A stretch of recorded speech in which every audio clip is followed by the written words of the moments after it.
Hi all, welcome to Divya's diary. இன்றைக்கி pumpkin halwa எப்படி செய்கிறது பார்க்கலாம். பம்ப்கினை கட் பண்ணிவிட்டு அதில் இருக்க சீட்ஸ் எல்லாம் ரிமூவ் பண்ணிவிட்டு தோலையும் ரிமூவ் பண்ணிவிட்டு நல்லா குட்டி குட்டி பீசஸாக கட் பண்ணி ப்ரெஷர் குக்கரில் ஆட் பண்ணிவிட்டு ஒரு 1/4 கிளாஸ் அளவுக்கு தண்ணி ஊற்றினா போதும்.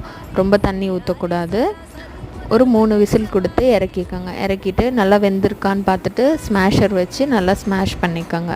ஒரு கடாயில் கொஞ்சமாக நெய் விட்டு முந்திரி கொஞ்சமாக ஆட் பண்ணி ஃப்ரை பண்ணி பக்கத்தில் வச்சுக்கோங்க. நம்ம ஸ்மாஷ் பண்ணி வச்சுருக்க பம்ப்கினை ஆட் பண்ணிவிட்டு கொஞ்சமாக ஏலக்காய் பவுடர், 1 கிளாஸ் மில்க்கு, 1 கப் நாட்டு சர்க்கரை போட்டு நல்லா மிக்ஸ் பண்ணிகிட்டே இருங்க. கைவிடாமல் திக்காகிற அளவுக்கு நல்லா மிக்ஸ் பண்ணிகிட்டே இருக்கணும்.